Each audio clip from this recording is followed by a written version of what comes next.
හොඳයි අයිබෝන් හැමෝටම එමනම් අද අපි බලමු ඍජුකෝණාශ්‍රාකාර ඉඩමක වටේ දිග කොහොමද හොයන්නේ කියලා. රයිට්?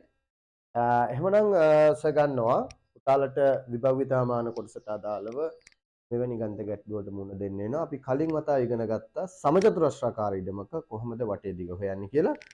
අද සර් කියා දෙන්න යන්නේ ඍජුකෝණාශ්‍රාකාර ඉඩමක වටේ දිග හොයන විදිය. හොඳයි. ඕගොල්ලන්ට ඍජුකෝණාශ්‍රාකාර ඉඩමක වටේ දිග හොයන්න මෙවැනි ප්‍රශ්නයක් බලට ලැබේ.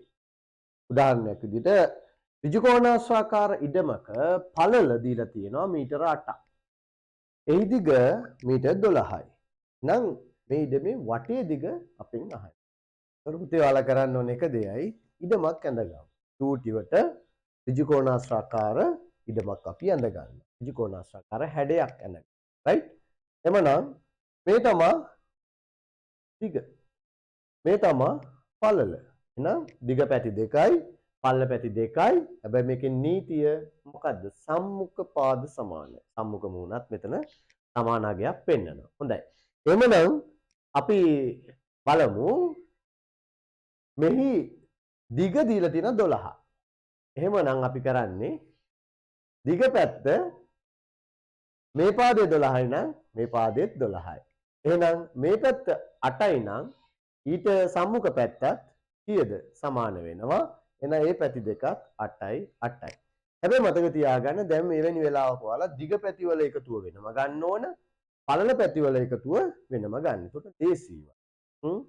හොඳයි. එහෙනම් බලමු මේ කරන විදිය. 12 ගොඩවල් දෙකක් තියෙනවා. එහෙනම් 12 ගොඩවල් දෙකක් කියන්නේ කීයද? 34යි. හරිනේ.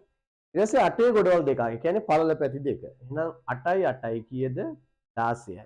මේ පැති දෙකම දැන් අපි එකතු කරගන්නවා. කීයද උත්තරේ එතකොට? 24යි 16යි 40යි. ඔය විදිහට ඔයාලට මේක හදන්න පුළුවන්. නැත්නම් ඔයාලට කරන්න පුළුවන් 12යි 8යි දෙක එකතු කරන්න 20යි. මෙතනත් 12යි 8යි 20යි. 20යි 20යි 40යි. ඔය ආකාරයටත් පුළුවන්. රයිට්? එමනම් ඔයාලට හම්බෙන අද දවසේ ප්‍රශ්නය මේ ඍජුකෝණාශ්‍රාකාර ඉඩමේ පළල දීලා තියෙනවා 15ක් පළල මීටර 7යි දිග මීටර 15යි. එහෙමනම් පිළිතුර අරගෙන මේ වට ප්‍රමාණය නැත්නම් වටේ දිග වල එකතුව කීයද කියලා අරගෙන වීඩියෝ එකට යටින් කමෙන්ට් කරන්න. රයිට්? එහෙමනම් අපි ඉස්සරහට යන් ඊළඟ අදියරේදී අපි හම්බ වෙනවා ත්‍රිකෝණාකාර ඉඩමක කොහොමද වටේ දිග. එහෙමනම් ඊළඟ වීඩියෝ එකේදී අපි හමු වෙමු. අයිබෝන් හැමෝටම.